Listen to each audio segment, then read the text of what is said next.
Cuadro se queda atrás, Jory segunda, lanzamiento, rola por tercera, Machado toma, pisa, 1 a segunda, 2 a primera. ¡Triple play! ¡Se acabó el juego! ¡Qué cierre! ¡Peliculesco! Los Padres están en playoff con 3 outs en la novena. Well, if you're wondering, that was the Spanish language call. The great Eduardo Ortega, who's been around for a long, long time doing Padres Spanish language radio. That was his call of a game-ending triple play last night. The Padres beating the Dodgers, clinching a playoff spot, and pulling to within 2 games of the Dodgers in the NL West. And I got to tell you, Kevin, you end a game in a triple play on September 24th, you begin to wonder. Yeah, with Ohtani standing on the on-deck circle. Ohtani standing in the Yeah. It was hit to the exact right person, right? He was playing in because bases loaded. You're up 2 runs.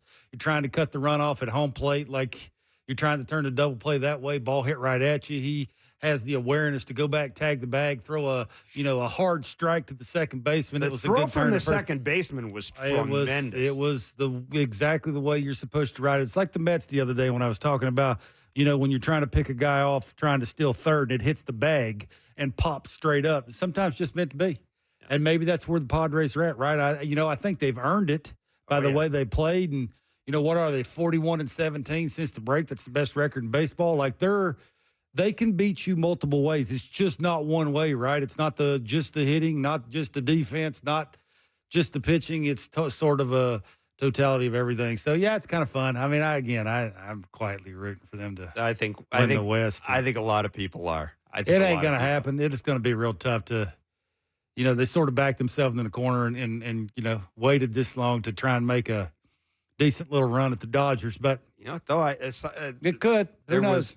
Someone pointed out on Twitter, the Dodgers starting pitching, their ERA this month is over 6 or something like that. It's not real good, no. No, I mean, that for me is the reason why you can't pick them to win the World Series. They remind me of the Leafs.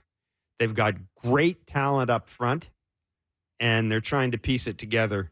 They're trying to piece it together in goal with trying to get creative as the Dodgers. How about that? Huh? Not easy to do. It is Blair and Barker, the Blue Jays, taking on the Boston Red Sox tonight, 7:07 at the Rogers Center. There's 4 games left in the regular season. The Jays are 73-85. The lineup's kind of cool tonight. Jonathan Clase is leading off in center. Nathan Lucas, Vladdy's at first. Kirk is DHing. Barger's at third. Clement's at short. Jimenez is at second. Loperfito's in left. Tyler Heineman's behind the plate. And Kevin Gossman is on the mound for the Blue Jays as they look to snap a 5-game losing streak, look to salvage something out of this series. Yeah, to your point, put a little bow on the end of that Dodgers thing you were talking about. Yes. September, the ERA for the pitching stats, 5.16. That's 27th in baseball. Yeah. I think the starters are even. I think the starters are even worse. Yeah, it's a collection, I think, of a really good team at the end of the year trying to piece it together and figure out a way to make a deep run. It's not the easiest thing to do. It always and will be always ending and starting with the dude standing on the mound. So, again, it's just putting more pressure on the 50-50 guy. Speaking of which, we are watching the the Astros and the Mariners right now. Yusei Kikuchi was awfully good through 6 and a bit. He left with a 1-0 lead. I'm sorry, he left tied at 1-1. It's now 3-1 for the Seattle Mariners. And, again, this is the Mariners are not going quietly into the night. No, Turner got a big hit for him. Justin Turner, I believe it was a 2-run single. Justin Turner. Yep. He's now got, I made note of this. Justin Turner has a 20-game hitting streak right now. That is the longest in the majors. There you go. And the only reason I'm laughing is, of course, Justin Turner was with the Blue Jays, and I don't think his reputation, I don't think it was damaged by his time with the Blue Jays, but, he left here as just a guy, and I just found it kind of funny that Justin Turner's on a heater exactly when you want him to be on a heater. I think it's even more reason, right? When you go to a contending team and you try to find the best out of yourself in a short period of time, you can actually do it, right? That's sort of close your eyes and just think about if the Blue Jays would have maintained what they were trying to do and figured out something with the bullpen and just could, look at you, and could just figure out something to help along what the rotation was trying to do. Close your eyes and think, Jeff. Yeah, I know. Because you look at Yusei Kikuchi. I mean, it was a little bit all over the place. It's very erratic. He was abusing secondary stuff. He goes to the Astros. He stops being a finesse guy, starts gripping it and ripping it, and all of a sudden, I mean, up until today, they're probably going to lose today, and that'll be their first loss with Yusei as a starter. He's been off the charts good. So 4-1 now, by the way. Yeah. Look at you, play-by-play. Not doing play-by-play. We're not allowed to do play-by-play. We're just watching out of the. Okay, well, if you don't want me to talk about two teams in the playoff run, let's talk about your Blue Jays. Bowden Francis getting the start last night, 12 of 17 first pitch strikes. There was some talk on Blue Jays talk following the game. It was 6-5, by the way. The Red Sox won in 10 innings. And some talk following the game and Blue Jays talk as to why Bowden Francis came out of the game when he didn't. John Schneider was pretty clear that was a plan all along. They are at this point of the season with nothing really on the line. They are monitoring pitches and pitches innings. Yeah. The Jays had a 2-0 lead. Became 3-0. And boy, defensive issues. Spencer Horwitz and Alejandro Kirk dropping pop-ups, plays that need to be made. Ernie Clement had not the best day in the infield, but I mean, it came down to the bottom of the 10th inning. It was 6-4. Vaughn Grissom had an RBI single. The Jays did have the bases loaded after a 4-pitch walk to Alejandro Kirk, brought in a run, 6-5, and Addison Barger hit a lollipop liner to. There you go. Yeah, third base, and there you go. Well, I mean, you're trying to act like last night on Blue Jays talk that he hit a 119-mile-an-hour line drive to the third base. I said it was a liner because I didn't watch I was downstairs. I was doing the show from home, and I was downstairs getting it set up, and I didn't have the TV. Well, you don't have to say liner then. Say he made it out to third base. Well, there you go. Then that tells people that you know, didn't watch it. Well, that somebody that is your partner every day, most of the time, if not all the time, watches the games. Okay? I watched it. I was doing logistically. I was a little challenged. I was a little logistically challenged last night. That's all. Yeah. I mean, God almighty. It is amazing that you have to work around a dude that's got 103 innings. Like, you got to figure out what, and just by looking at their minor league system, how many pitches have gotten hurt this year, you think it's the best thing just to be going, okay, we need to do this, that, and the other? It's like the Chris Bassett thing. It's amazing that the organization, Chris Bassett, are on the same page, whether he's starting the last game or not, or how this sort of last couple of starts is taking place. It's just very odd. Like, there's no blueprint on how to handle guys. I mean, it's not like that Bowden Francis yesterday was working hard to get through 5 innings and however many pitches he was throwing. Like, it just wasn't. Like, he was flipping, he was throwing it where he wanted to throw it. It was free and easy. Like, he wasn't grinding through kind of things. I mean, I said after the show, right, it's the 70, a little over 70 inning difference between last year and this year. But man alive, like 103 innings. It's a starter. Isn't it how hard he's having to work through to get it? Now, I understand what he was trying to do when he was trying to throw the no-hitters and, about that 5-game span to where it was just, he was grinding and trying to figure it out and what to throw, when to throw it, and how much to throw it, and who to throw it to, and all those kind of things that he was trying to figure out. But, I mean, looking at him last night, he looked like he was working hard to get through that. That's all. Again, I'm not in there, and I'm sure they got so many khakis hooking him up to computers trying to tell them how many innings, how many pitches, how it's supposed to look, what not to do, when to do it. Like, I get it, but every once in a while, it's like the Kirky thing. Yeah, but you wonder why Kirky's playing well? Because you hand him a glove, you hand him a ball, you give him that little controller, tell him get his little and out there and start catching balls and throwing balls and hitting balls. So you get in the rhythm of the season, and then you don't have to tell somebody that you ain't good enough to do it. I just can't. I cannot. There's two things I can't get worked up about with a team that's 73 and 85 and have 4 games left. One, the lineup. I literally do not. Make it interesting. I'm interested in seeing Jonathan Clase lead off that. Make it interesting. But, I mean, I'm not going to, oh, my God, I can't believe that Davis Schneider isn't on yada, yada, or whatever. I'm not going to get into that. Davis Schneider's not in the lineup? I don't know. I didn't even look. But I can't you just remember. Read it. Well, I can't remember. I'm further to my point. Further to my point, I mean, all I'm watching this game for is to see if Vladdy can get some hits. And Jonathan Clase, I'm interested in him leading off because I know I don't have my leadoff hitter here next year. And I don't know if it's going to be him. Probably not. But I mean, I'd rather. I just don't want George Springer. It better not be him. Well, it ain't going to be him. The other thing I'm not at all worried about is how John Schneider uses his bullpen in a meaningless game. Yeah, who cares? I will trust that they know if they catch the ball. Doing. I'm saying there you go. If it's Pete and John making the decision, then I trust it. Yeah, I mean, they give the ball to Cabrera. If they catch the pop-up, it's 3-0. Cabrera comes in the game. Yeah. It's 3-0. They win the game yesterday. Yes. Like, that's, it's sort of, I know it's easy because their pen is just, they made a move today, by the way. Your boy. They sent down Tommy Nance. Well, they sent him to the minor league it's getting sent complex. Down. And they brought up Brett DeGuss from Buffalo. And basically the reason they're doing this is their year's over. I think they probably know what Tommy Nance is. And so anyhow, they've sent him down to the minors. Not Tommy Nance's fault. No, at least they didn't release him like some teams do to players. But anyhow. I'll call your boy Samson and ask him how he feels about that. I saw that. You call your boy Eric Hosmer. Eric Hosmer lit him up. Yeah, I mean, Eric's made hundreds of millions of dollars. Like, come on, man. John Parado. Actually, this had John Parado, who's covered the Pirates forever on Twitter, had a funny line. He said, "I feel bad for the fans of Oakland losing the Athletics. I feel bad for the fans of Pittsburgh keeping the Pirates," which I thought was pretty funny. The Pirates are getting flamed for that. They look cheap. They look tight ass.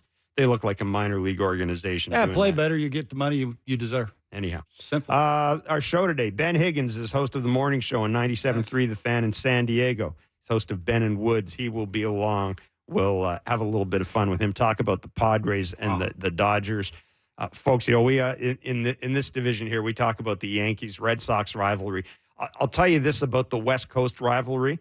People lose their lives in the West Coast. I mean, they do. They do. Giants, Dodgers, Padres, Dodgers. People do not like each other. Nope. So we'll talk. Exactly. Yeah. And then you throw in our friend Tony Gwynn Jr. just apparently just started hammering the Chargers the other day because they left San Diego to go to L.A., which he's right to do. But anyhow, so it's there's a great sports rivalry between those cities. And so he'll join us. Jeff Passan joins us as well. And Dan Shulman will be along from the ballpark. He and Buck will have the call of the game tonight. And we've got tickets or a chance to win Blue Jays and Marlins tickets for the final game, for the final series, I should say, of the regular season. Now 5-1 for the Mariners. People can look it up. They're booting the ball around. Why is Alex Bregman not at third base? Anyhow. Alex Bregman, not at third base. Anyhow, might want to get his name right. He might be the third baseman for the Blue Jays next year. Sure, there's a real good chance of them signing Alex Bregman. Why wouldn't there be? If you want to get better, I mean, I'm not saying he's the be all end all, but he'd be better third baseman every day because he's coming from a winner. I mean. Would that be who I'd spend my money on? No. Yeah, he's not. No. I'm not entirely certain. He ain't a cleanup hitter. No, he's not. No, but if I could get him and somebody else that could hit cleanup, absolutely. But they think. No, they're not. They're not doing that. But they're not doing that. No. I mean, I'm sure they'll. I think Eugenio Suarez might be the guy. That might be the upper level. The top end dude that you see them bringing in here. I don't like what you're saying, Jeff. I'm just saying that. But I'm still it's not enough. It isn't. I'm still I've told you I'm optimistic. I'm just saying that the third doesn't base sound like it. Yeah, well, I'm just saying that the third base position, just bring it. Give me a better third baseman. Give me a major league third baseman. Who cares? And then what position he plays. And then I get my hitter the other way. You're thinking about it the wrong way. Who cares? Like, I get dudes in here. If I got to have Ernie Clement playing third, who cares? As long as I got a DH and a left fielder who can hit. You're having Vladdy play 1 through 5. You're having Vladdy play third. Probably not all the time. Well, let's get first baseman. Yeah. Pete Alonso. That's all I want. Well, you went from Suarez to Polar Bear. I'm optimistic. In a heartbeat. What can I say? Chris Bassett's going to sell him on coming to Toronto. They're buddies. Optimistic. They're like that. They're tight. Yeah. That check's going to sell it. Well. Yeah.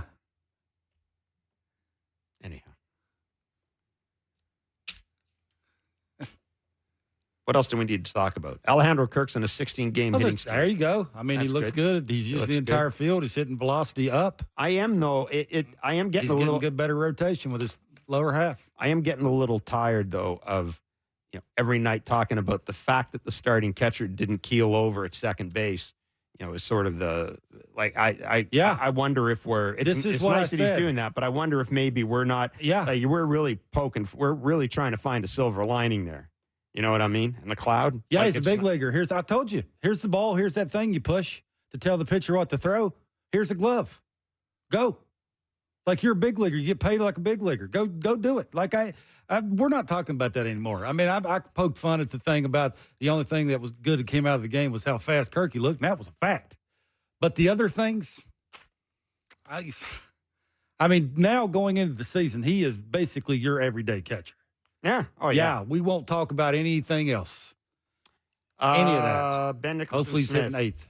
Ben Nicholson Smith reporting Bo Bichette is scheduled to get surgery on and Arden Zwelling as well. He's having surgery today in Arizona to insert a pin into his fractured right middle finger and correct a displacement, which doesn't sound comfortable.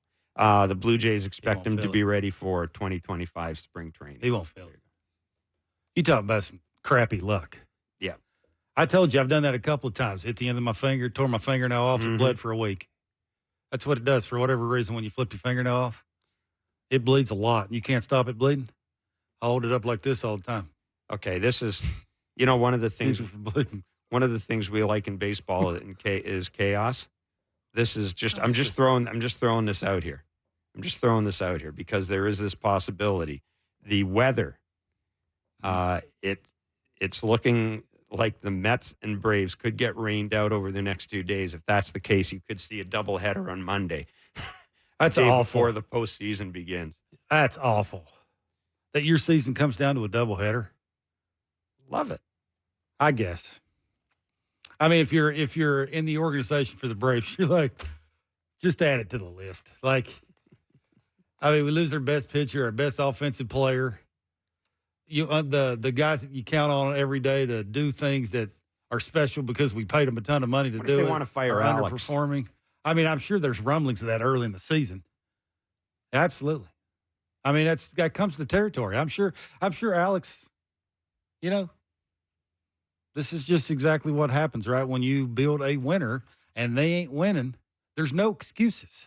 No matter if you are losing your best hitter, your best player, your best pitcher, they don't care.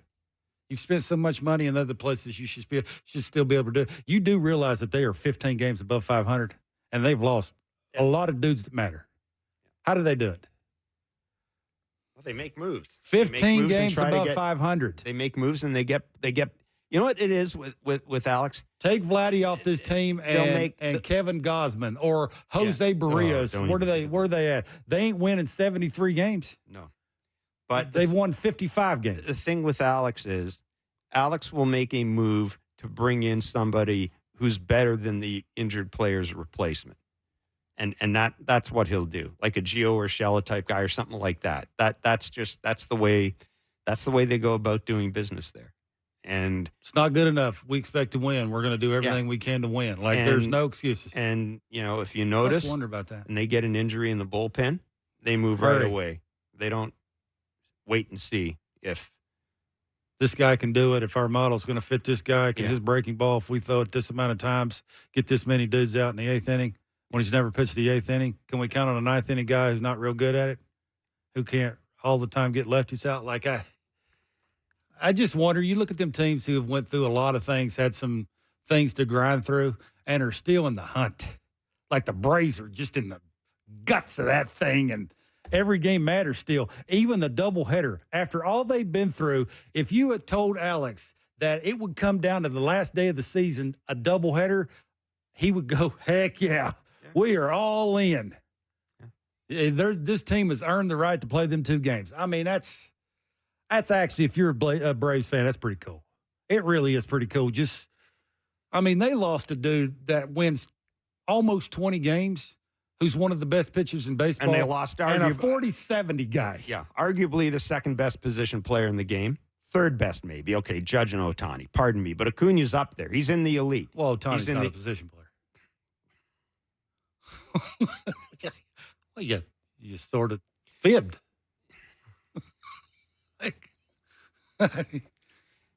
He's among the elite players in the game. There you go. That don't go. You got to say it right. Like, Jesus. Well, you don't play a God. position. I mean,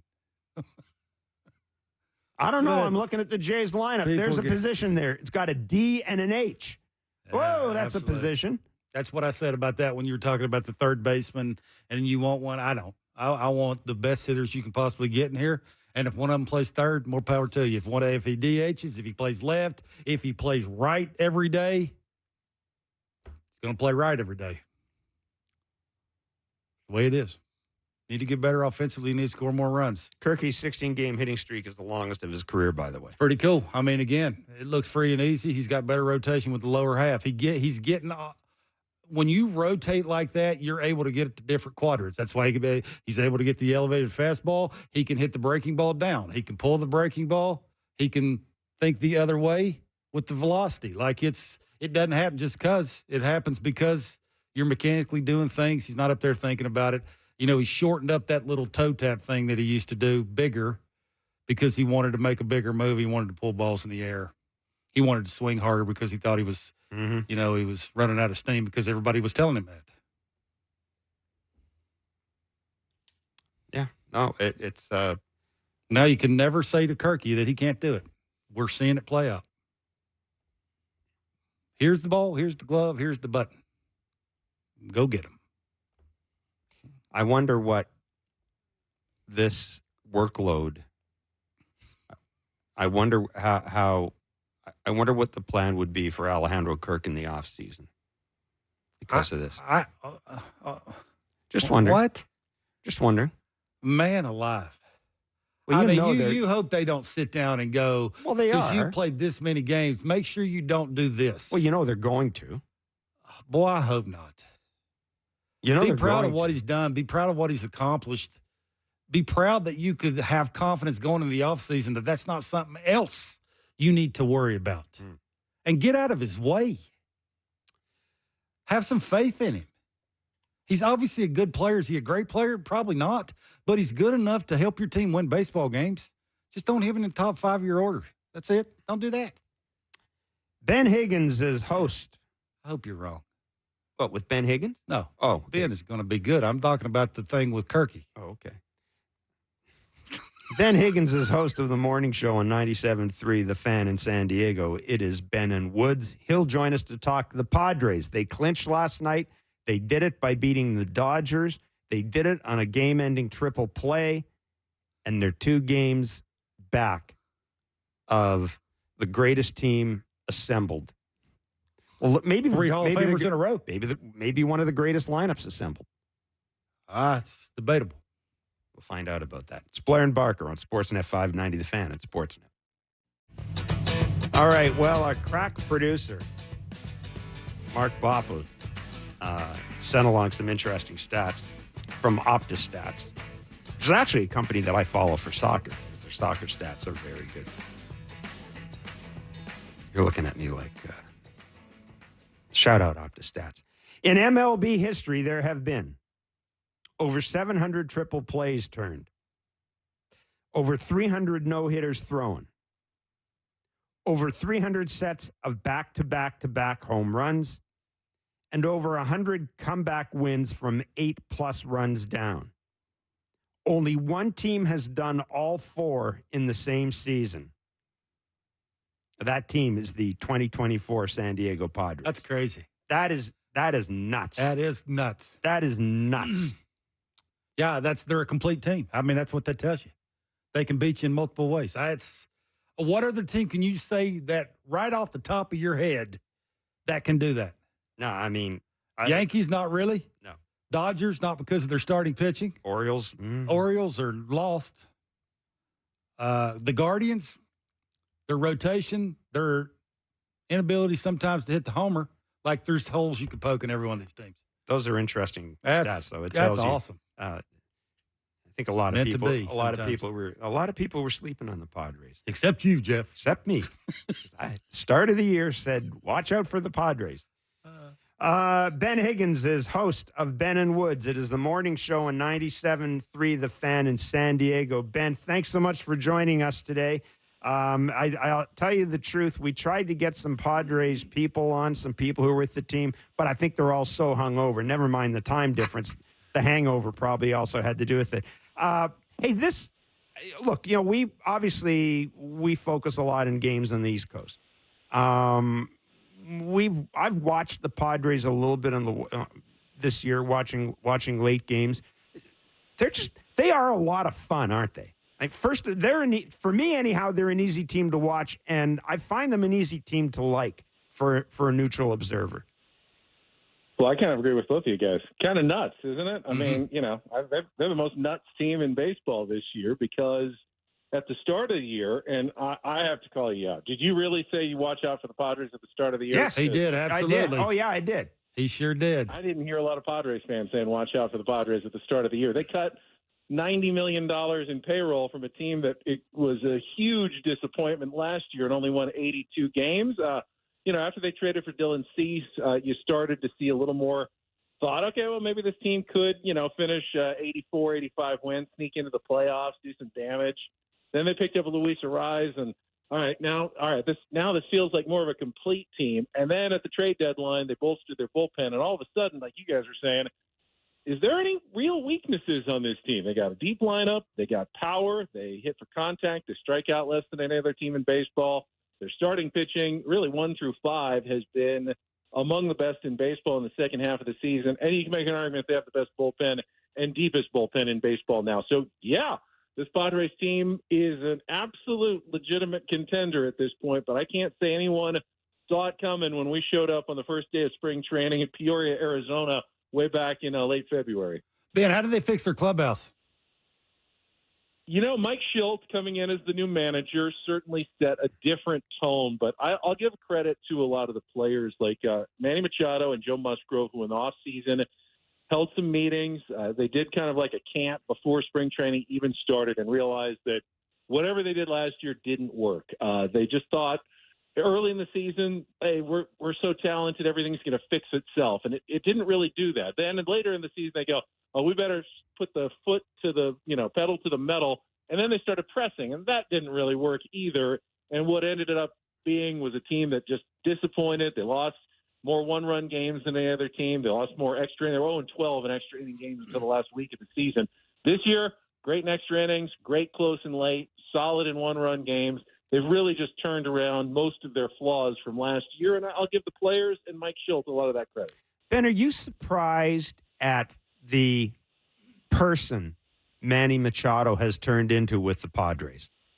Thinking back to when he joined them, are you surprised at the person he's turned into and how he's really, it seems to me in a positive way, really put his impact on that, put his stamp on that team? That's an interesting question because I think that the Manny that everyone thought they knew from the Orioles was not the bad guy that perhaps he was perceived to be. He just, had a couple of moments that didn't look good, and all of a sudden everyone thought Manny was the villain in baseball. But as soon as he got to San Diego, I started seeing what he was doing with his teammates and how he acts on and off the field, and his absolute just instinctual knowledge of the game, which, as you saw in that triple play last night, might be second to none. He is such a heady ball player and always looking to help his teammates. And I go, they love him. His teammates love Manny. I don't know that there ever really was a Manny problem. It was more of a perception problem. But he has also grown, certainly, and been more comfortable in terms of taking leadership roles and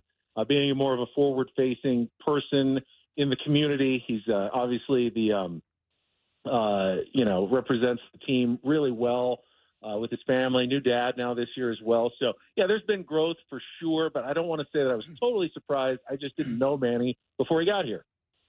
Ben, I can't believe I'm asking this question because Tatis Jr. is on the roster for the Padres. But who is the second best player for the Padres? Who's the second best player? Well, who's the best player? Manny Machado, in my mind. Yeah, I would think it's Manny. Numbers-wise, just what he brings, just where he hits in the order. Those two if Tatis is healthy, he's had trouble staying on the field. He's an unbelievable talent. Manny's probably the best ball player overall. But this year's two secret MVPs have been Jurickson Profar and rookie Jackson Merrill. When they came into spring training, our biggest question was the black hole in center and left field. You got a veteran they signed for $1 million off the scrap heap who had one of the worst seasons in baseball last year in Colorado, and a rookie who was a shortstop who hadn't played a minute in center field in his life until about halfway through spring training. And you're going, we're trusting those two guys for those two positions all year long. Jurickson has been an all-star, has slugged, has gotten on base, has played great defense, and Jackson Merrill's been a revelation. No offense to Paul Skeens, who also has been fantastic. I think Jackson Merrill, with his myriad clutch home runs and absolute attitude and energy that he's brought to this team, deserves to be the National League Rookie of the Year. Okay, no team's perfect. What's the weakness? They get in the playoffs. They're facing some of the elite teams where you just can't screw up, right? Whether it be a sixth-inning guy, a seventh-inning guy. Ben, do they have that one little spot where if you're a true Padres fan and watches every single inning, they will be sort of going, uh-oh, there he is? Right now, you saw it last night. It's the closer, Robert Suarez, in the ninth inning. He was so good, all-star first half of the season, but ERA about 6 the last couple of months. He's got 3 blown saves, and he's just not getting as much swing and miss. And you saw it last night with 3 straight hits to start that inning. Had he not gotten the triple play grounder, which is, once in a lifetime to end a game and clinch a playoff spot, you had Shohei Ohtani coming up next. That game could have gotten out of hand. Gave up a walk-off grand slam with 2 outs and 2 strikes to the Tigers a few weeks ago, one of the few losses the Padres have suffered really in the last month. It's just been a little shaky, and a lot of the fans are saying, hey, you picked up Tanner Scott, maybe use him in the ninth inning to close games. Jason Adam has done it as well. You have other options, which is good, but Mike Schilt has been sticking with Robert Suarez, and you wonder one of these days, is he going to come back and bite him, or can Suarez turn it around and come back to that closer who was pretty much lights out the first half of the season? Yeah, when I watch that team play and when I look at their bullpen, you've got a guy like Jeremiah Strat as well. Like they do seem to have options, and it is interesting that Mike Schilt has chosen to to stick with Suarez. But yeah, it's. I mean, that's the thing. Who did we have on? Was it Chris Gimenez or somebody we had on was talking about Mike Schilt, somebody who knew Mike Schilt, and they talked about his ability to manage a bullpen and his ability to, his in-game decision making. And I'm wondering if we've seen that as well this year from Mike Schilt, because look, this is a guy that I think a lot of people are happy that he's having success. A lot of people didn't like the way it ended for him in St. Louis. Of course, we've seen what the Cardinals have become. But has he played a pivotal role in this as well, Ben? Absolutely. He's the first manager in history to win 90 or more games in his first 4 full seasons with 2 different teams. Mostly because most managers who win 90 games with their first team don't get let go like he was by the St. Louis Cardinals, which was an interesting move. We're kind of still trying to figure out what happened. He and the Cardinals haven't said exactly what happened other than some philosophical differences. But, he's been fantastic. Boy, does he know ball, having come up through his minor league roots, basically worked every job in minor league parks growing up to become a coach and a minor league coordinator and everything that he's done. So he knows his game and he loves his players. He trusts his players.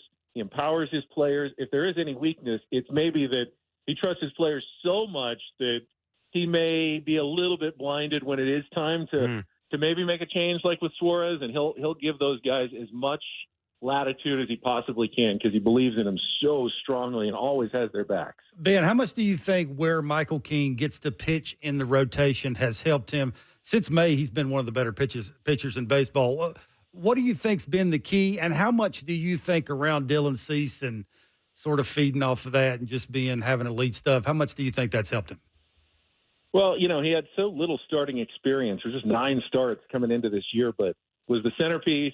He doesn't like to say that, that word, but he was the centerpiece in the Juan Soto trade. Padres needed pitching, and he was the guy they really targeted from the Yankees. And Padres believed that he could become an everyday starter. They worried about, how many innings they could put on his arm. But once he started getting going after early in the season and learned that hey, I can strike out a lot of guys, but I need to get some soft contact. I need to get some outs. You really saw him start to blossom as a pitcher going forward. The command got better. He walked less. That was huge. And he has become, he and Dylan Cease both now over 200 strikeouts, but they have a little bit of a different style. They're both really smart, really nice guys. I think that whole staff fits in well. My question is, how are they going to use King potentially in a wild card series? If they don't end up winning the division, will he be coming out of the bullpen because they already have Cease and Musgrove and Darvish, or will they use him as a starter and put one of those other guys in the pen for that first 3-game series? It's an interesting decision that they're going to have to make. Yeah. How excited are folks about the possibility of snatching the National League West title away from the Dodgers? We are, but in we this also, room. again, the American League East, it's always Yankees, Red Sox, Yankees, and I always tell people that there are some other rivalries in baseball that you need to hone in on, and I point to San Diego, the Giants, and L.A. I mean, there's a real rivalry between those three teams. Explain to those to folks who don't live on the West Coast, other than geography, other than the fact it's L.A. and it's a big city, why do those three teams have such a bitter rivalry? Well, I think the dynamic, especially Los Angeles and San Diego, as close as we are, people sometimes lump in the two cities. Like they say, the Chargers moved to L.A., you just keep cheering for the Chargers. No. Would Patriots fans keep cheering for the Patriots if they moved to New York? Of course they wouldn't. It's about the same distance, though.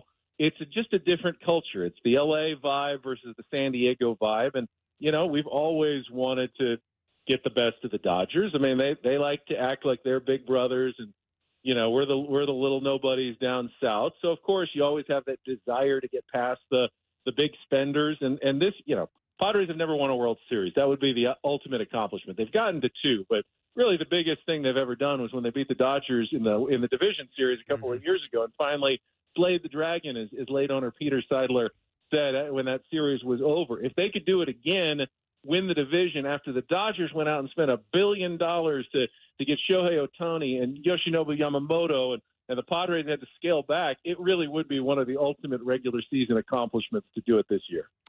Ben, really good of you to Awesome. join us today. Thanks so much, man. Terrific insight. Thank you, Ben. Thank you for having some interest in some baseball down here in San Diego. We love it. Oh, Be that's well, awesome. man. Thanks, man.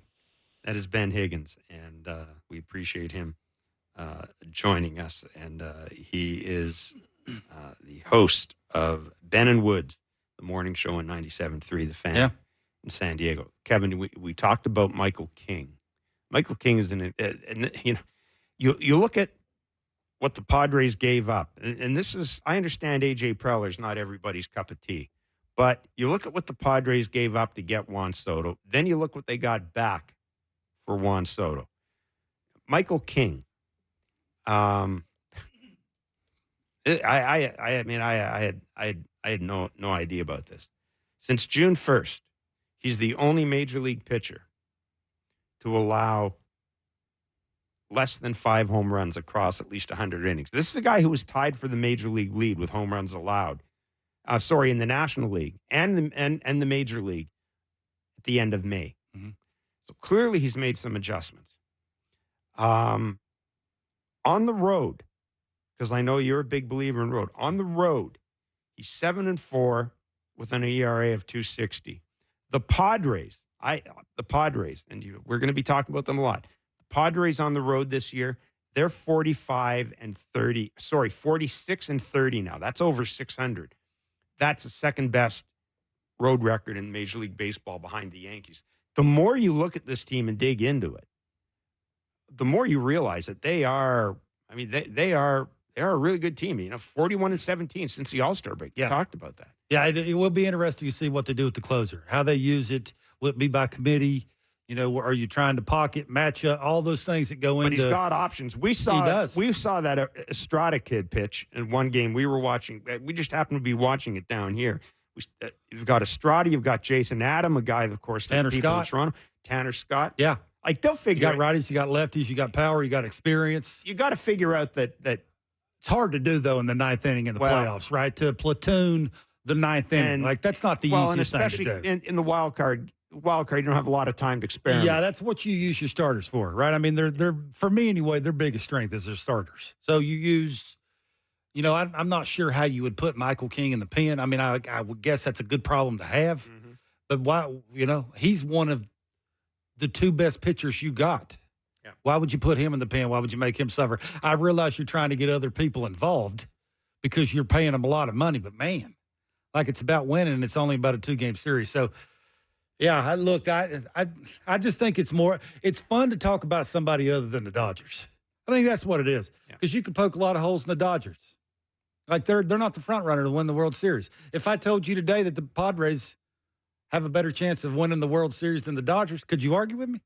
No, because I like their pitching better, and they just, I start with their pitching, and I really have concerns in any sport when a team, and we can talk about the Blue Jays here as well. I have concerns when teams spend a lot of money and leave glaring holes. And it just seems there's so many examples where teams that do that really end up getting screwed and really end up getting hurt. Yeah, I think the Padres are playing with house money, too. Nobody expects him to go deep. Nobody expects him to win the West. Nobody expects him to beat the big, bad Dodgers. Like, nobody. Like, why? If they're thinking in that clubhouse, we have as much talent as they do. It's about us going out there and executing. It's about getting 27 outs. It's about not giving them 32, 33 outs, right? 34, 35 outs, right? It's giving them 27 on a consistent basis and letting our best players be our best players. So, yeah, it's just it's interesting because I don't believe a ton in the clubhouse thing. I've been in a bazillion of them.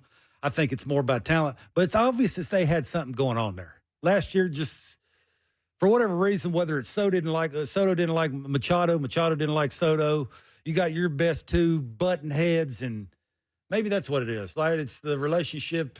It's sort of like when Josh Donaldson was here. When he was raking and everything was hunky-dory. When he wasn't, it wasn't. I also really wonder. Well, maybe. I also really wonder about a team. I'm looking at the Dodgers right now. They've been in first place since opening day. They've been in first place. They've had sole possession of first place in the West all but 5 days this season. And their lead, they've been 6.5, 7.5, 8 at one point, 7, 7, 8. It was around 9 in June. They were 9 games up. They went into August. They were 4 games up. They were 5 up at one point, 6 up at the end of August, and now they're 2 up. And I wonder if that doesn't create a false sense of comfort. You know what? Our pitching's not great, but we're 5 up. We'll try to get it. We'll try to figure it out by If I would have told you that the last 4 games of the series the season was going to matter for the Dodgers, I would not have believed you. You would have said I was crazy. I would not have believed Just you. spent $1 trillion on one dude. You think they're running away with this thing like they do consistently all the time? I'm not surprised the Padres that the Padres are in, but I expected the Padres would be in and the Dodgers would be winning the division still by 5 or 6 games. Absolutely. And this is great for baseball. Like, it is too. Yeah, because it's like, And the other thing it does, and gives the little guy hope. Well, not just that. Oh, is the Padres a little guy? No, they're not the little guy because they still got a pretty decent payroll. But what it does do, it doesn't allow the Dodgers to rest their players. You can't get too fancy here if you're the Dodgers. Yeah, because you're going to have a little time off. You wouldn't do that anyway. He's not. Maybe that's an organization. They're smarter than that. Like and they've seen what teams look like. That's the Braves how that went. Yeah, like having that layoff is not always the best of things, right? Especially when you're an offensive team who hits a bunch of homers, like the Dodgers. A lot of their guys hit homers. Like they got bigger swings. They need to time that up. They need to play every day. So I'm not sure that's a big part of it, but I do think it's the expectations of, man, we are supposed to be running away with this thing. And you guys do know because the Padres have the tiebreaker, we could lose this thing. Like there has to be some doubt in there. Like I mean, like the that three would Hall of Famers at the top of your lineup. Where you at? Like that's probably the conversation. And then, of Where course, you at? We then- need you. and then you get into the whole, what have you guys done in the postseason? Oh, no conversation. question. I mean, the only No, Mookie Betts. the World Series they won was shortened season. Like we Got an take that asterisk on serious. it. Yeah, it does. It's not their fault. No, it's got You an still got asterisk. to win it. Yeah, it's still an asterisk. Does it? Come on. Yeah, It's you not put their an fault. You put an asterisk on that World How? Series Why? more than you put an asterisk on Bonds' home run record, because you only played like how many games? 80. You played half a season. So what? It's not Yeah. their fault. It's like minor leagues where you give Playoffs a are the half playoffs. season pennant. No, absolutely the Dodgers World Series win has an asterisk beside it. Mm. Now, if it was any other team other than the Dodgers, I wouldn't say so. But because it's the Dodgers, yeah, it's got an asterisk beside it. So if that was the Yankees that won the World Series, you wouldn't say that? There wouldn't be an asterisk. There wouldn't be, really. No. But because it's the Dodgers, and I don't like the Dodgers, you can put an asterisk beside it.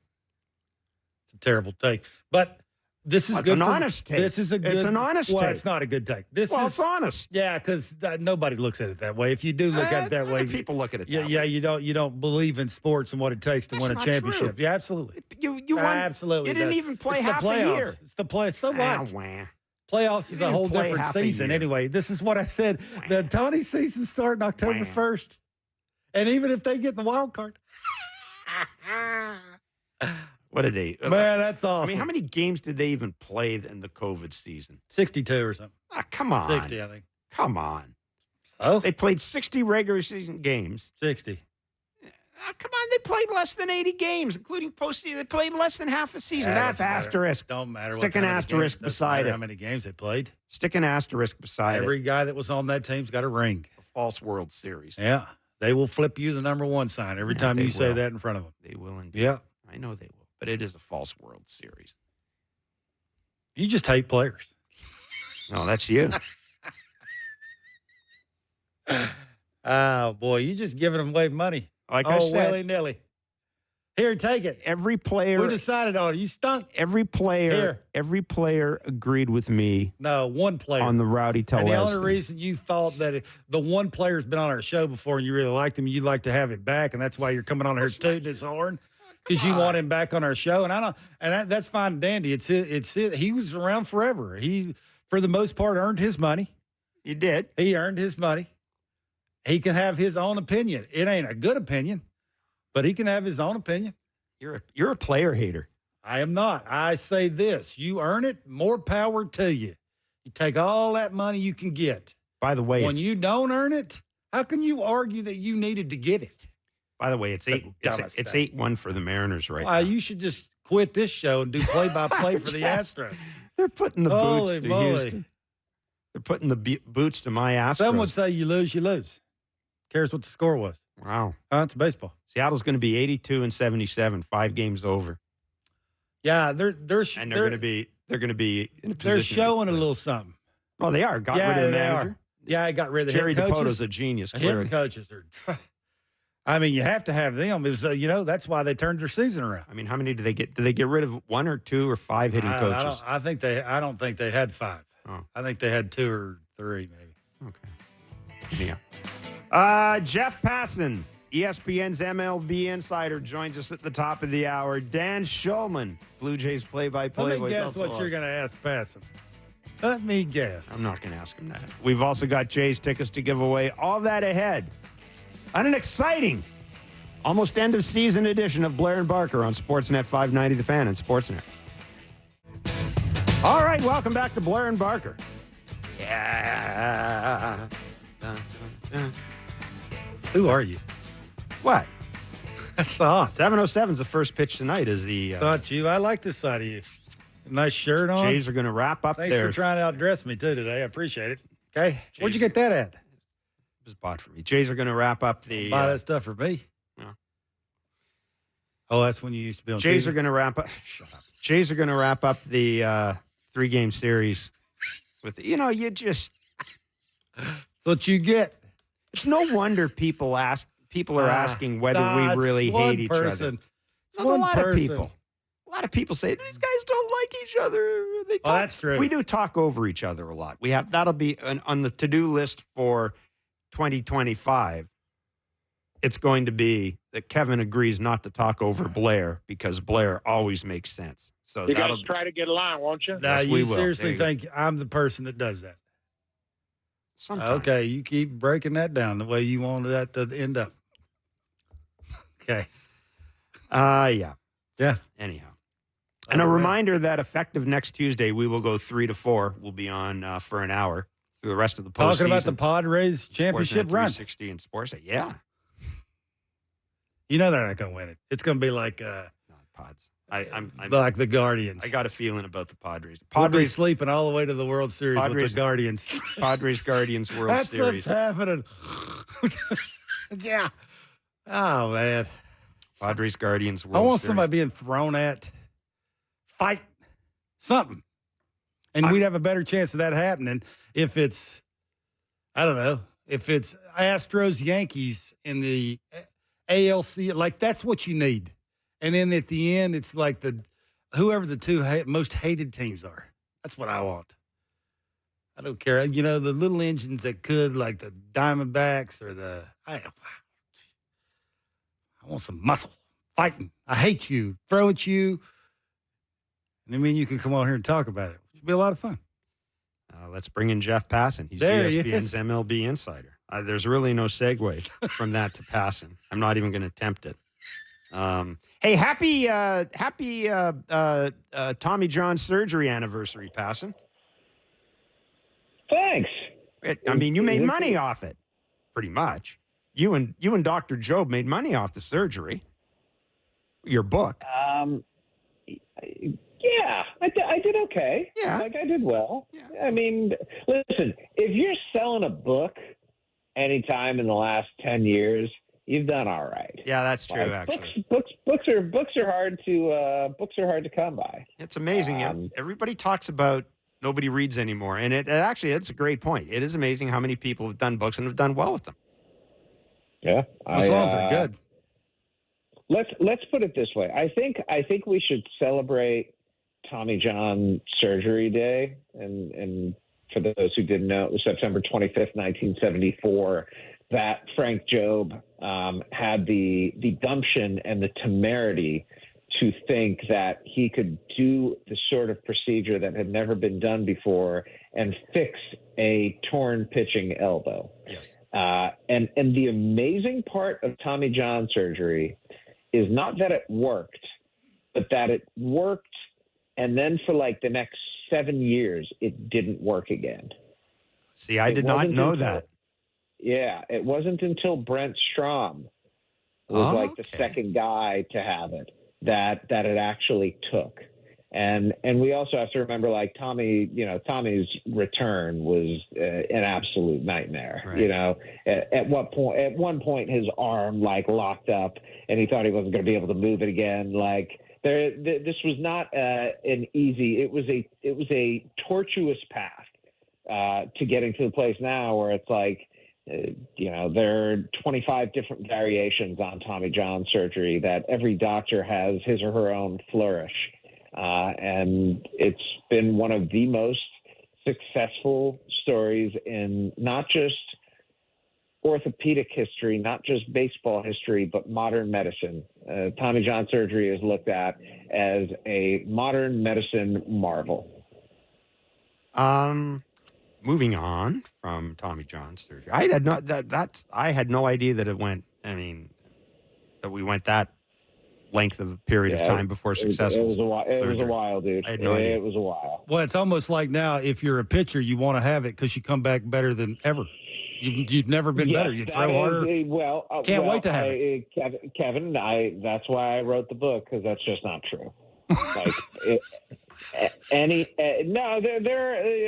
sorry to be a turd like that. But You're not. No, you're not. No, I'm not. Look at Barker works with, man. When it comes to turds, Barker's an expert in it. Part of my reason behind wanting to write the book was because there are so many myths out there, like kids going and getting like prophylactic Tommy John surgery. Oh, let me get Tommy John surgery to preempt what's going to come and make my arm better and throw harder. It's like, no, that's not how it works. What happens is that If you want to say your arm's a tire, after enough spins, the thing is bald. And so, of course, if you put on a tire with treads, it's going to feel a little bit better, and you're going to have more control. But the problem is, once you get cut, there ain't no going back. Once you get cut, the greatest predictor of a future arm injury, Kevin, is a past arm injury. So the greatest predictor of a future arm surgery is a past arm surgery. And when you have those two factors in play, the goal at the end of the day for every pitcher out there, for every athlete, frankly, should be to avoid going under the knife when you can. Hey, I was going to ask for a signed copy for Christmas. Now I don't want it. no. That's fine. It's not like you read anyway. There you go. Every day. Come on. How do you think I sleep like a baby? I read. What? I don't make this stuff up. I come up with on our show. What are you reading now? I just outdoorsy stuff. Oh yeah, Yeah, Outdoors Magazine. Outdoors Absolutely. Magazine. Well, that's not reading. I read a lot about hitting. Wait. So you're reading about like how to lure a buck into your blind? I don't care about Tommy Johns for pitchers. I care about like outdoorsy stuff and. If the world were coming to an end, how would I save my family? Like all the things that matter. Wait. So hold on. This is genuinely interesting. Oh, that's tremendous. Yeah. So you are. I'm not going to call you a prepper because that is like that's the grade. No. I just got to jump in here because Kevin thinks that prepper means he prepares for the show. So a prepper's a person. He does. A prepper, Kevin's a person who prepares for the end of the world, builds a bomb shelter and all that. Yeah, not to that extreme. But I can take care of myself. This is what I will say. If you wanted somebody to foxhole, you would be hard pressed to find somebody better than me. I can tell you that. Listen, I have there's something that comes out in you. I don't know if you had this too, Jeff. There's something that comes out in you when you have children where you begin to think, and by you, I mean me, you begin to think like in a worst case scenario, how am I going to survive? And thankfully, I have a brother-in-law, for example, who has a lake house on a freshwater lake. And so I'm pretty sure that my family would find its way to my brother-in-law's lake house, and hopefully we would prove ourselves useful enough. But having those skills, Kevin, to survive in an apocalypse, I am 100% with you on that. And those are skills I plan on learning when I step back from baseball writing at some point. Okay, I'll read more and you learn how to do that, and we'll meet in the middle. How about that? I like that. Yeah.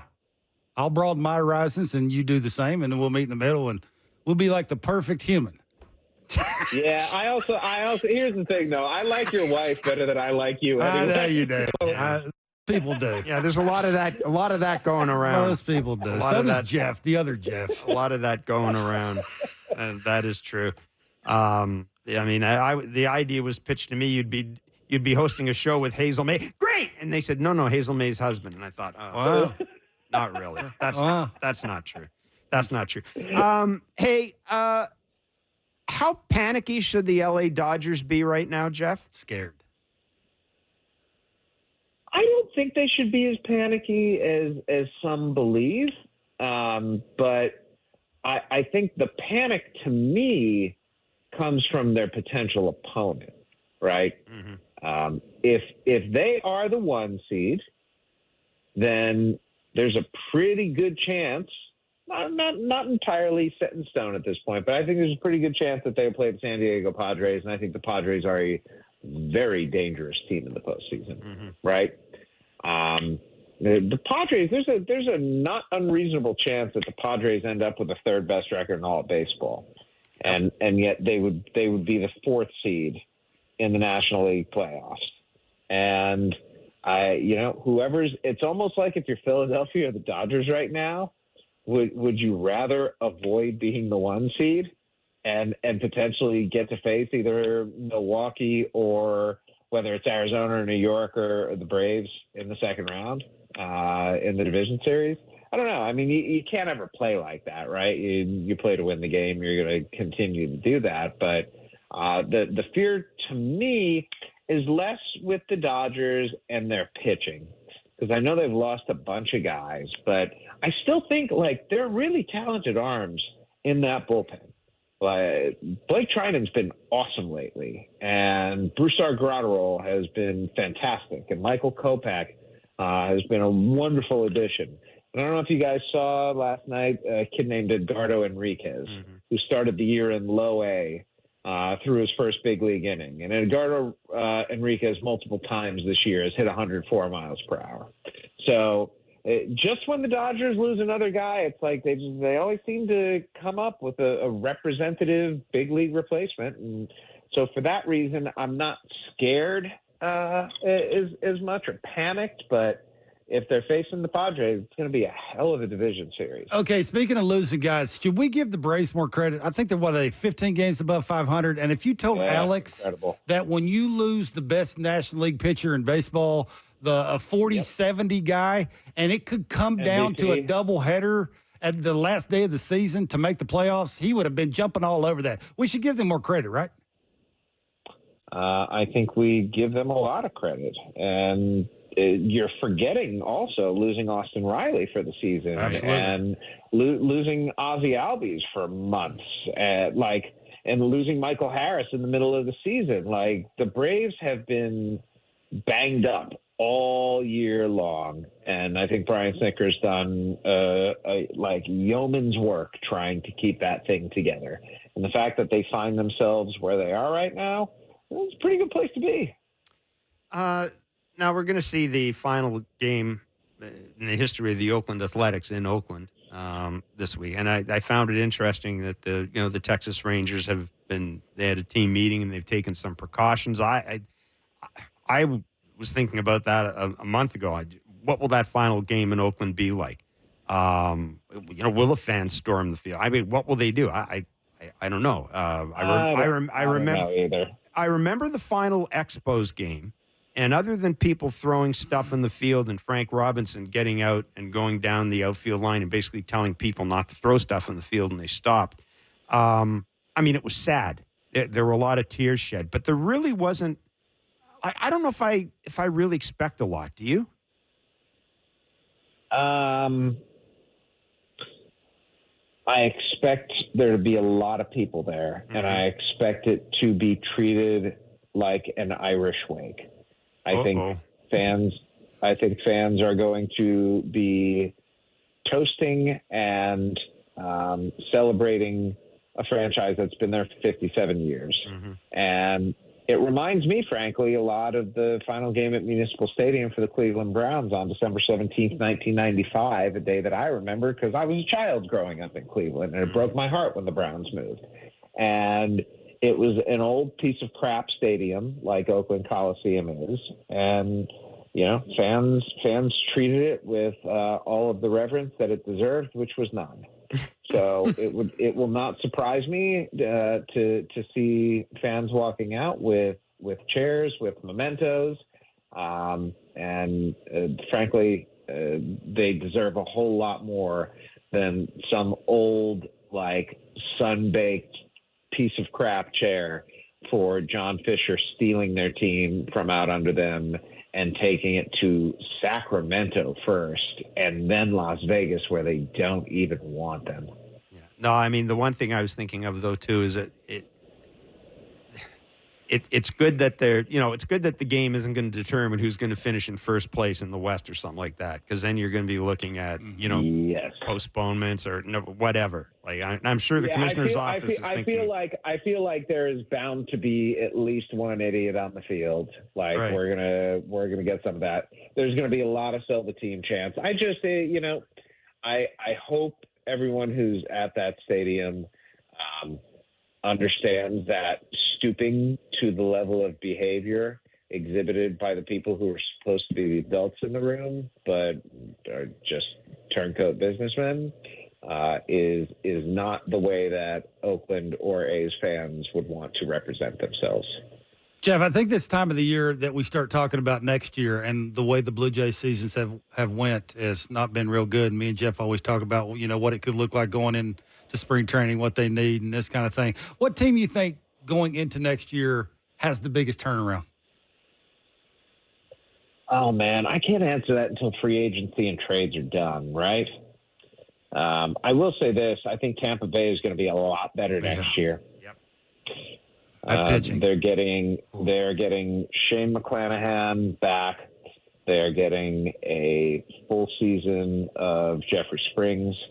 They are getting a full season of Drew Rasmussen.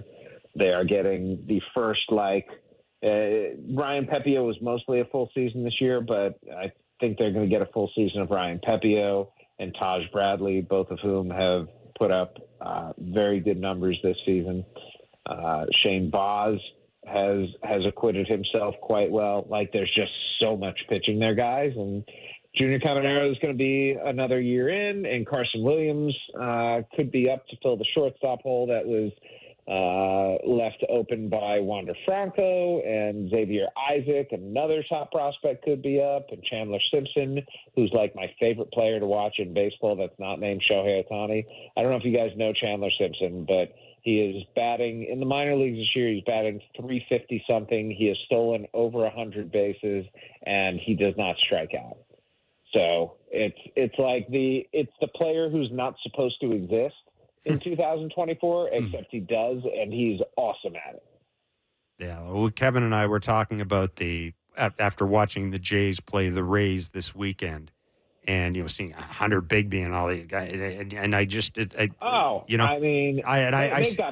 Have you seen Emmanuel Rodriguez? Yeah. Or Manuel Rodriguez and Edwin Uceta, and maybe they trade Pete Fairbanks, but they just they have a bunch of guys. Even Mason Montgomery, who's he was a reliever. He was a starter in the minor leagues for a while. I remember he was putting up big strikeout numbers a couple of years ago, and who is this guy? And someone said to me, he's a lefty. He doesn't throw very hard. I was watching him. He's in the pen now, and he's 97 from the left side. Yeah. Doesn't throw very hard. Oops. He's a Ray. Of course he does. Yeah, that's one of the things Kevin and I were saying. It's amazing. And we've said this before, too, and I think we've talked about it. And anytime anybody makes a trade with the Rays, the first thing I look at is the and. Who was the and, traded for blah, blah, and so-and-so. Because I know that the and guy, somebody has identified something about that's him. That's the guy they wanted. And that's the guy they wanted. Yeah. And that's the guy that's going to be sticking a fork in the eyes of the Blue Jays 2 years down the road. I mean, remember when Randy Arozarena was the and? Oh, yes. Yes. It was oh God, what's his name? Martinez. The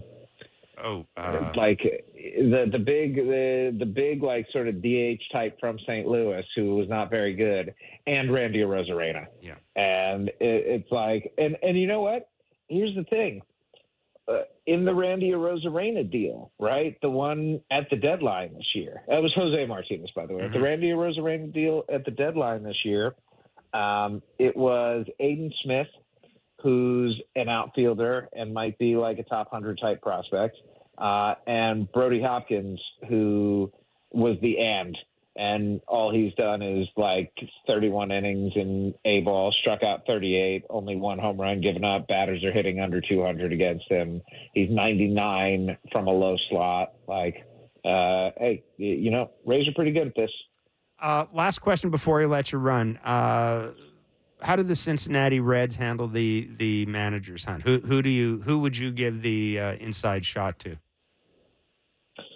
I mean, if I'm any team right now, Skip Schumacher's at the top of my list. Okay. Yeah. But I find David Ross to be a very interesting candidate there. He knows the division. He knows Cincinnati, having spent time, probably his most productive years, in fact, is the Reds catcher. Yep. And I think he was good. I thought he did a good job as manager of the Cubs when he was there, and he just, he got counseled. The Cubs made a consideration that Craig Counsell was a significant enough upgrade to pay $8 million a year for, and then they promptly go out and play 500 baseball while Milwaukee, where Craig Counsell left, runs away with the division. Yeah. So that's how that one went. There you go. Okay. that was going to be the last question. We just found out that tonight and tomorrow's games between the Braves and the Mets have been canceled. So Monday becomes a big deal. That becomes a big deal, doesn't it? Oh, boy, oh, boy. Guess where you're going to be Monday? All right. Yep. Well, the Braves will take it. You know what? It's funny. I actually am going to be in New York on Monday. So, well, yeah, it's been a sloppy year for the Braves. Like, this is just added to the mix. Like, yeah, we'll take it. We got a chance. I don't think you can argue that. Like, it's kind of a cool story. I know there's a lot of storylines in baseball, but that's one of them. You look at what the Braves have done. They should never be doing this, Jeff. Like, no way, no how. But they are. Do I need to fly to Atlanta on Monday now? All right, I got to go call my boss, guys. We'll talk to you soon. Yeah, Absolutely. no, that's good. Go do it. Talk to you later. man. Bye-bye. Bye. See you, Jeff. boys. Be well. Jeff Passan, MLB insider with ESPN. So this was just released by Major League Baseball. Major League Baseball announced today that the scheduled game between the Braves and the visiting New York Mets at Truist Park for both Wednesday and Thursday nights had been postponed due to the forecast and the inclement weather. The games will be made up as part of a traditional doubleheader on Monday, September 30th in Atlanta, beginning at 1:10 p.m. Eastern Time. The second game of the doubleheader will begin 40 minutes after the last out of the first game. Mm-hmm. So it's going to be in Atlanta, which is, there you go. I think that's what both teams want. Why not? I mean, nobody was picking the Mets to make it. Well, and then now that the Braves are doing this, nobody would pick the Braves to go through what they're going through. Better that Major League Baseball announce it now instead of dragging folks out to the ballpark, Well, it's obvious weather. Yeah. Like, you don't overthink it. It is obvious. I'm sure. Like, get out of there. I'm sure there's some. I'm sure there's some khakis. They say no, just have a little bit of the winds come from the west. It's going to happen everywhere but in the stadium. Anyhow, so there you go. So Monday will be a hoot. That's why I love baseball. And I said this, and I bet you if you ask Alex, we should try and get him on. He will say, we'll take it. Alex won't come on until after. We're having an opportunity to make it to the playoffs with the way our year's gone. Let's take a break. Let's take a break and come back. I'll give away tickets to see the Jays and the Marlins at the Rogers Center on September 29th. I don't think he would give me a signed book, would he? Yeah, he would. That's rude. I mean, I wouldn't give you a signed book. I do what I've asked you, and you won't. It's because there's no copies left. They're all sold out. Oh, really? Well, they've been burned. That's what it is. A lot of them get burned. They do that with books. They reach a certain point where they burn a whole bunch of books because they're not going to sell them. Yeah. Oh, okay. Yeah. I'll give you a signed book, though. I don't want one now. I could do. I mean, I told you the R.A. Dickey story, right? R.A. Dickey, when his book came out, he didn't give it to any of his teammates. He made him buy it. He made Josh Tolley buy a book. Yeah, good for him. That probably he had some clause he did. Good for him. He probably had some clause he got. He needed the $30. It's like when you make $3.2 million in a year, you need that extra $200,000. Absolutely, same thing. Anyhow, Dan Shulman joins us. Stop it. Dan Shulman joins us next. It's Blair and Barker on Sportsnet 590 The Fan at Sportsnet. We are back. What are you doing? Our producer's hanging around here. He's a nice guy. This must be almost like the end of the year, and should have champagne. Yeah, some of the things come out of your mouth during the breaks we should have champagne here. Makes people pick up the phone and have to call people that know what the answers to those questions are. That you continue to ask. You're such a bad human being. We got Jay's tickets to give away. What is he trying to figure out? Why your shirt is two different colors on two different TVs? It's odd. It is true. Nobody can see that. Well, no, not on the radio they can. But there's two different TVs here, and Barker's shirt is two different colors, neither of which match the color that it actually is. Red. It's very weird. It's very weird. See, that looks red to me. Well, yeah, but it's just odd. It's funny how stuff happens like that, eh? We've got tickets to give away to see the Jays and Marlins at the Rogers Center on September 29th. We've been giving you the chance to win Blue Jays tickets all season long here in Blair and Barker. All you have to do is text the correct answer to our daily baseball trivia question to 590-590. Standard message and data rates may apply, and we will do that after we talk to Dan Shulman. Way to go, buddy. Dan Shulman, our Blue Jays leader. play-by-play, joining us from the Rogers Center. There he is. There he is. How you doing, Mr. Shulman? I'm good. How are you guys doing in this final week of the regular season? Well, Oh, I know. Yeah. we're polishing. If you know what I mean, we're polishing. Oh boy. We are every day. There's a different silver lining to the same cloud. Every day, we managed to find something to. It's not that hard. It's not. There's It's some baseball. there's some storylines around the Blue Jays. First baseman's pretty good. First baseman is pretty Well, good. if he's playing first. If he's playing first, yeah. The guy, he's pretty good. Vladdy's pretty good. But, no, I'm with you. And there have been some nice stories, and it's fun to watch the younger kids. But I don't know if it was last night or the night before, I was driving home listening to you guys. And I guess, Kevin, you had said, although I heard Jeff quoting you, that you had said it. There you go. Where you said, fun's over. Like, now this is the next stage, Yeah, right? Like, yeah. So now the league has a book on them, and it's a little bit harder. And listen, all they can try to do is do what they can do the rest of the season, and then see what happens come February when they report to Dunedin. But there's a lot of work to be done here. Obviously, there's some good things happening, but there's a lot of work to be done in the offseason to get this team back where they want. Okay, Jeff asked me this question last night, and I gave him my answer, and I want your answer. Outside of Chad Green, which two bullpen arms would you bring back next year? Genesis Cabrera. Okay. Are we counting Jordan Romano or no? We're just counting guys who are on the active Yeah. roster. No. Right. Yeah. Eric Swanson. Yeah. I think Eric Swanson has earned the right with his track record and what he's done in the second half of the season.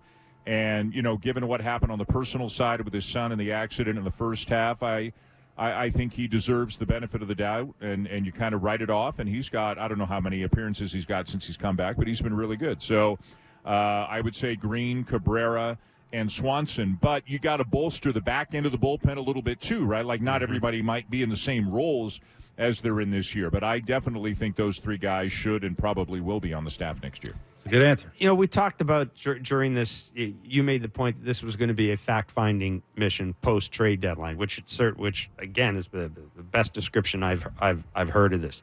On balance, do you think John Schneider likes the facts he's discovering?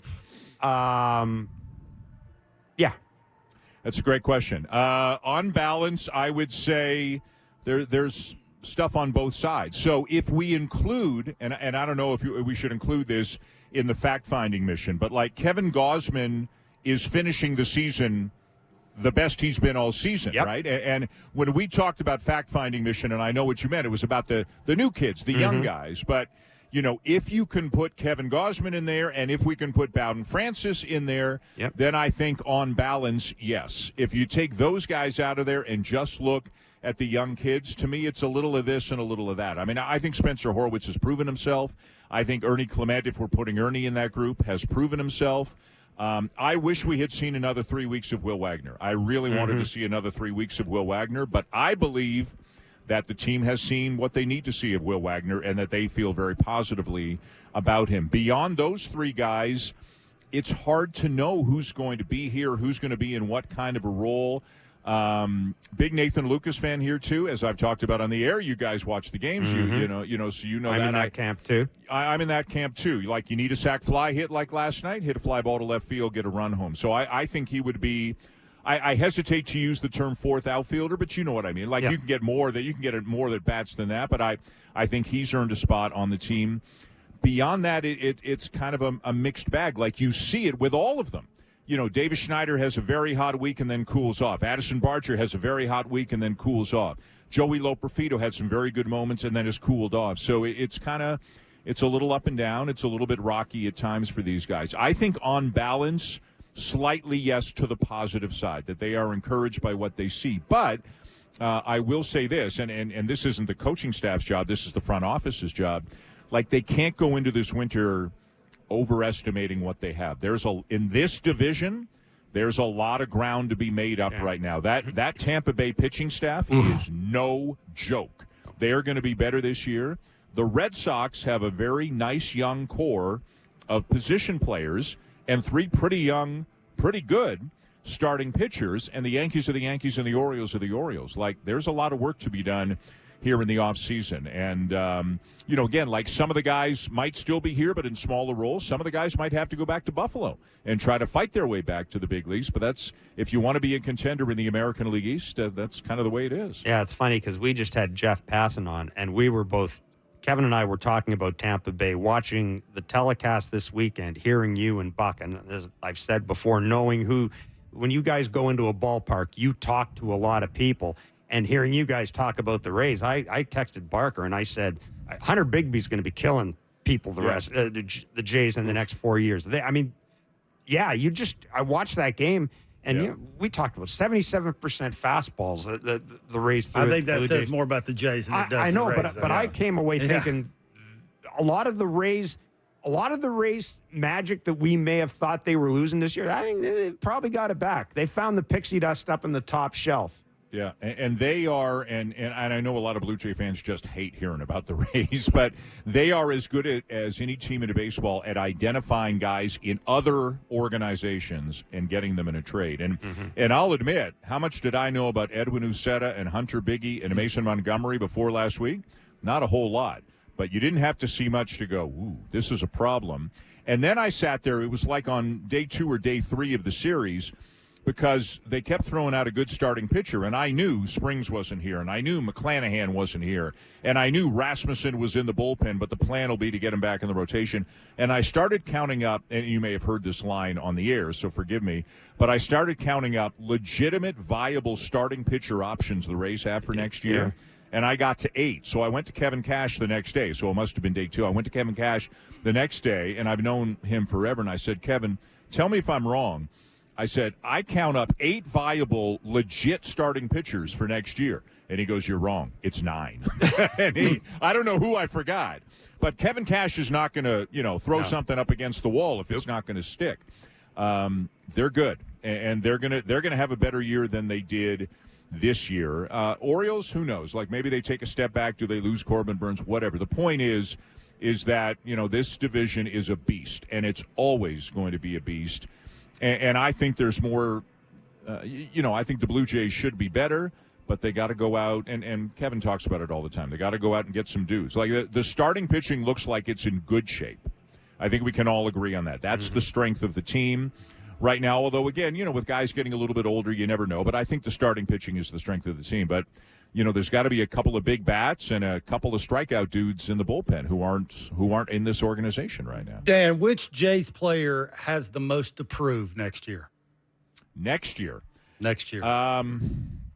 don't know if it's the most to prove, but, isn't Bo Bichette the answer because of what happened this year, and he's going into free agency? So, maybe the most on the line. I don't even know. Like, you know what I mean, though. I don't know how to phrase it. But, if Bo Bichette would have to be the most motivated guy in baseball, I would think, next year, because, we've known Bo Bichette for 6 years, and which of these years wasn't like the other? It was this one. And, we're used to seeing him with 190 hits and a 298 average and a bunch of doubles and homers and playing 158 games. So, I don't know if it's to prove, but boy, they need him, and boy, isn't he, going to be motivated to have the best season that he can have, whether it's to stay here or to go somewhere else as a free agent, whatever.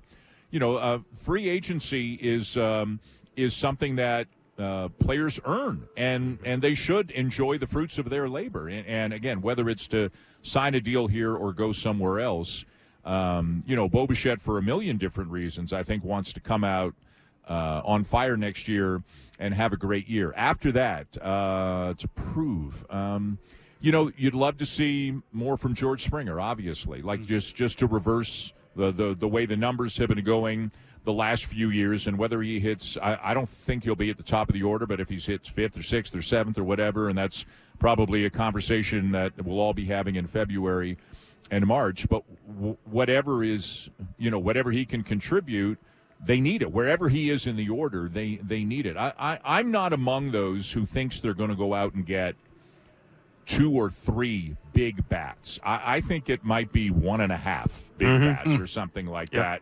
One legit dude and another guy who can help, and then you hope Bo Bichette's back to being Bo and Vladdy's Vladdy, and you get you get a full year out of some of these young guys who helped improve the offense. But that's why I think some of the existing guys, well, obviously everybody is very important. But, if they can get the best of Springer, whatever that means right now, and the best of Kirk, whatever that means right, like that's wherever they hit in the order, that's going to be important because, maybe the offseason is gangbusters and they're signing all kinds of people, but I'm kind of tempering expectations a little bit on that. So, what do you think they make of Joey Loperfido? That's a good question. I mean, you see it in spurts, right? You see the tools. Yep. I mean, he can run around the outfield and play. He can play center and left. There's no question about that in my mind. I think he's a good outfielder. He's got wheels. There's been a lot of swing and a miss in his game, and I think they really like him. But has he done enough to earn a spot on the team next year? That I don't know the answer to. That, and there's so many dominoes that are interconnected here, right? Like, where does Vladdy play? It depends who they get. What about Lucas and Loperfido?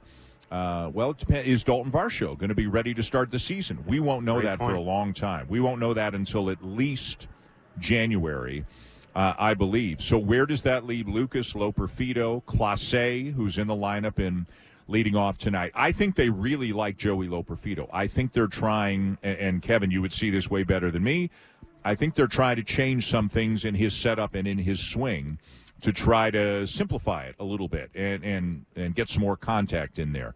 When he makes contact, like, he's an extra base hitter. He can hit it to left center for a double. He can hit it out, obviously. We know he's got power, but he just hasn't made enough consistent contact. So I think they like him, but I think he's in the boat of, has he done enough to guarantee a spot? I don't know how you could say that right now. Like, there's going to be some good competition, I would think, going into spring training, and Loperfido will probably have to earn his way onto the team. Dan, last one. This is great stuff. Should I care if the Jays don't win 75 games?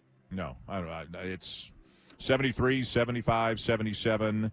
I mean, there's a whole group of people out there who just want a better draft pick, and as kind of disappointing as this is right now, are just rooting for the best odds in the draft lottery and the best pick. Like 81 to me is a number if you want to make it a number. But I don't think 70, in my mind anyways, Kevin, 75 is not a number. I've focused less on the wins and losses, even though, a win's a lot more fun. And, those 3 losses down in Tampa Bay and the loss last night were a little bit depressing, for lack of a better term. But I'm more concerned right now with the individual stuff, because it's almost like spring training. You know what I mean? Like, the individual performances matter more than the win or the loss, because it's the individual stuff that's going to determine who's a part of this for next year. Yep. Danny, we're going to let you run. Thanks for doing this as always, my friend. Awesome stuff. All right, guys. Thanks. Good See you, talking to buddy. you. Good talking to you. It's Dan Shulman, our Blue Jays play-by-play voice on Sportsnet. Yeah, I don't think 75. Nice. I don't know. That's 73 and 89. That's what they'd be. 75 and 87. Is that any better? Depends on who you ask. I don't know. I don't know the right answer to that. See, the only thing I felt that would make any difference to me this month, 500 once that flew out the door, would be not finishing in last place. I think finishing in 5th place, just last place. You finish in last place in the East, you know where you stand. Like, it's nobody flukes their way into last place in the. They could finish 20 out of first place. Yeah, that's a number.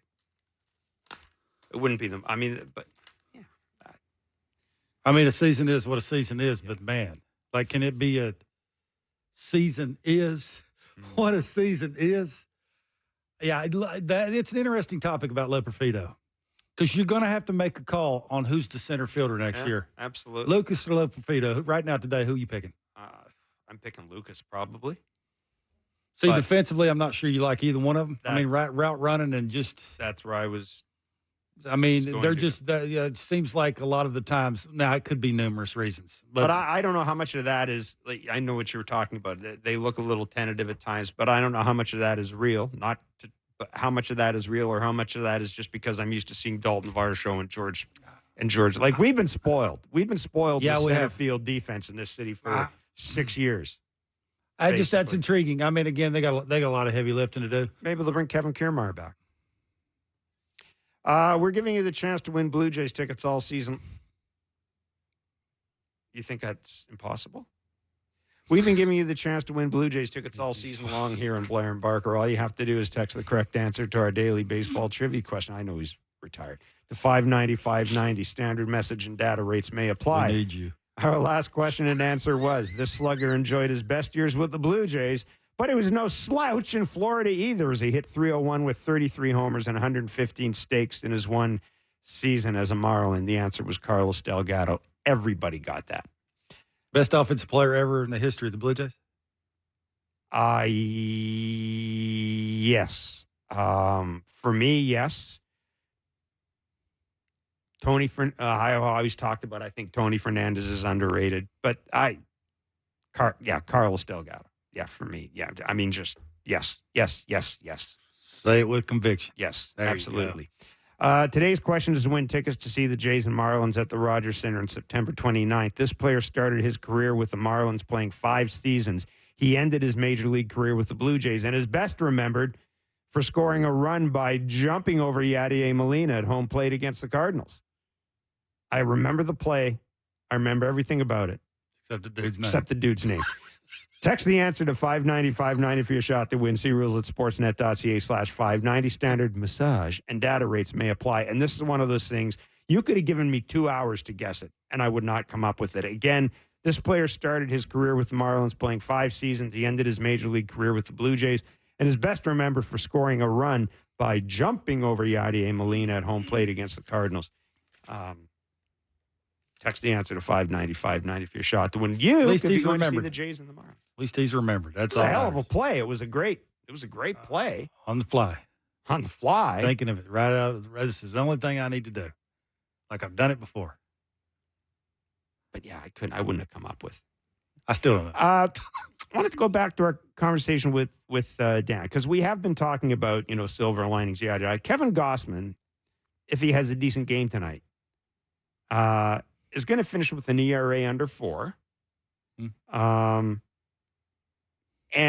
I think Danny's right in that you probably feel a lot better about where Kevin Gossman is now than you would have May or June. Yeah, see, the reason why I asked Dan about that, which player has the most to prove going into next year, it could be multiple answers. The only reason I say it could be multiple answers, like multiple guys all at the same time, like you could say Chris Bassett, you could say Kevin Gossman consistently, you could say Vladimir Guerrero Jr. consistently having that year all year.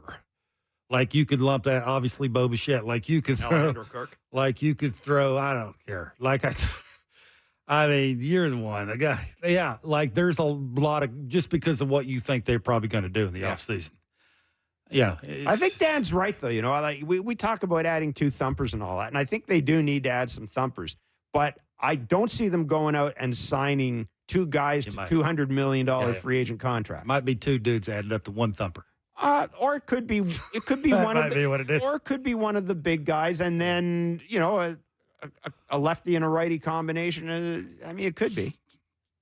It could be. Yeah, look, I think Kevin's done a really good job. The lineup has the lineup has to be. It has to have at least 2 better everyday players in it, and George Springer cannot be leading off. Yeah, I thought you were going to work on that, not interrupting me. I was in mid-conversation right there, and then you interrupted me by saying... You shamed me. Well, you shamed me. I think Kevin's done a really good job of making adjustments older in his career, like buying into whatever you need to do to give your lineup a chance to have a big inning. I mean, I think that if you're buying into anything, you think 3 dudes at the top of your lineup, no matter what they have to do, they're going to do it. No matter when they have to do it. Like it's no shame. You don't think I'm mechanically getting it done? Come tell me so I can fix this thing in a hurry. So I can be at my best, at least give my lineup a chance to win a baseball game. I think for sure, knowing that running into next season, whatever their season's going to look like, they're going to do everything possible to run themselves out there and look like their A self. Bank on that. It was interesting also hearing Dan talk about Kevin Gossman in that if you think about his career and you think about when the Jays signed him, and remember that first interview he did, long interview. He and his wife were there, if you remember the Zoom interview. It was a long, long interview. But he kind of walked us through his career and how it had developed, how he had moved from team to team and what he had picked up and how the Reds got him to do this and da-da-da. And seeing what he has done in the last 2 months, I understand now why Kevin Gausman's career, you know what I'm saying? I understand why it's gone the way it's gone, because we've seen firsthand the ability to make adjustments that he must have had 5 years ago, 6 years ago. Pride and legacy. That's what it is, right? I mean, no matter where my team is in the season, I want to be the best I can possibly be. If I have to add a two-seamer and a slider to get more dudes to chase my fastball down and my tunneling split finger off the fastball down, I'll do whatever it takes. If I'm not going to get as much swing and miss, I'm going to get contact sooner so I can go a little bit deeper in the game, because my bullpen, if you hadn't noticed, is not real good. So I'm trying to make it easier on my manager. It's those kind of things I think you can hang your hat on. Yeah. But, boy, it sure would be nice if they scored an extra run a game. Well, I mean, like, yes. Let's not lie about go it. without saying. But I will say this. I will admit that earlier this year, I was looking at Kevin Gausman and going, wow, I don't know how that's going to look next year. I mean, now it's like I'm completely at ease with Kevin Gausman. Now, not that I was getting ready to get rid of him or anything, but you know what I'm saying? I mean, earlier this year, we had this discussion. You made the point. You know, add the number of innings this dude's pitched and all this stuff. You add it up. But I feel better about him now than I did a couple months ago. You're turning him out to pasture, sounds like. Holy moly. Like, no, I wasn't turning him out to pasture, but you wonder when it stops working. I wonder. Especially as you said, a two-pitch guy. I wonder how his spring training's going to look. How are they going to do it? They're going to overthink it. You know that's happening. Like, I would think the older you get, the more you pitch, the better off you're going to be. Mm-hmm. Again, this is what I hope going into next season. Gloves off. Don't overthink this thing. Again, there is 74,000 khakis in this organization that get paid a lot of money to overthink it, and they will give as much information as they're told to give, whether the player wants to get it or not. That's true. It's just you hope that with most guys that matter, they can sort of get out of the way and go, you know what you need to do. When you need help, come and see us. Sometimes that's the best way to go about it. I think we also saw with Kevin, though, hearing some of his recent comments, recent interviews, I get the sense that he understands what didn't work in spring training this year.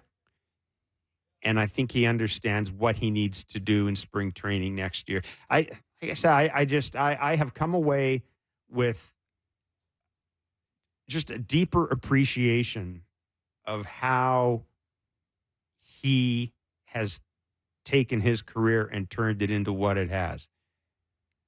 He's good at his craft. And he cares about his craft. Oh, you don't make it this long if you don't care about it. I mean, yeah. 7:07 is the first pitch tonight. The Jays and the Red Sox. Well, let's see if they can avoid the sweep. They've lost 5 in a row. Nobody cares if they win 75 games. Well, I'm talking about avoiding the sweep. It'd be nice to do a winning edition of Blue Jays Talk tonight following the game. And we'll be back tomorrow from 4 to 6 Eastern on Sportsnet 590, The Fan and Sportsnet. What a show. It's a good show today. It's tremendous. Mark Boffa did a good job. Let's give our producer a hand. Yeah, every day. Going too far? No. Okay. You should have done it 100 games ago. I probably should have. Fan pregame is next.